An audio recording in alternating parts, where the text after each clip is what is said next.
Well, hello. I'm Pauline Adams. Do you know who I am?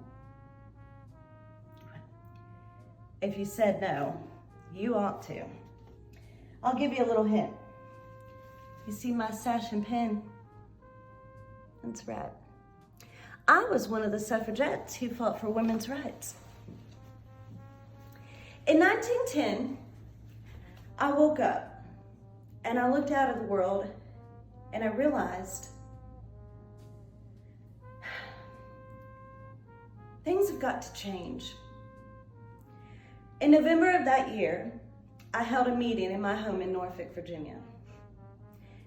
And that's where we began the Norfolk Equal Suffrage League. I wanted to make a difference in the world. And it was important to me that I saw in my lifetime that women had the right to vote. I knew that I had the leadership and the determination to do whatever I needed to do to make that happen. I was president of that league for 2 whole years. That's right. But then I felt like I needed to go in a little bit of a different direction, more of a militant direction, a little bit more fierce.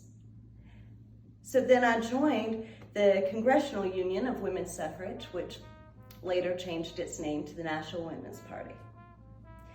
It was then that I met other courageous women like Maud Jamison and Lucy Burns, and of course, Alice Paul. I also was president of the Norfolk Party from 1917 to 1920. And you know, for this mission, I have marched, I have protested in the streets, I have done letter campaigns, I have rallied and lobbied, and I have given speeches. I've stopped traffic.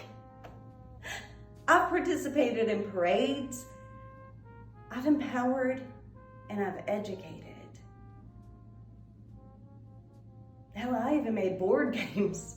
That's right, I did. I made 3 board games and we sold them and used the profits to help us continue our campaign.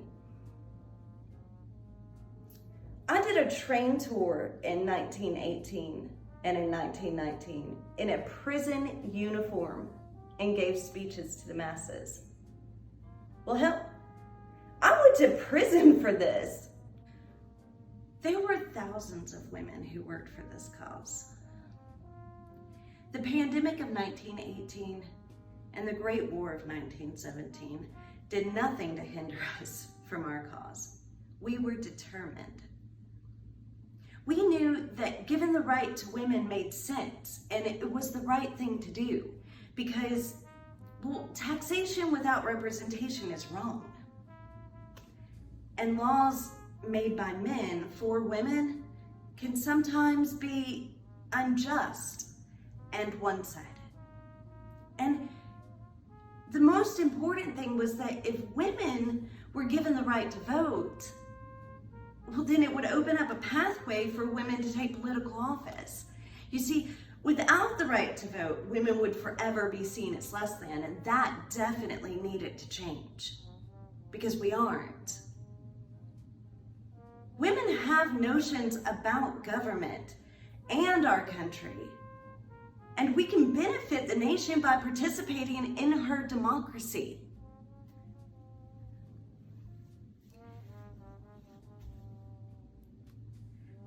Life is about change, and change can be good for all. Nothing ever truly stays the same.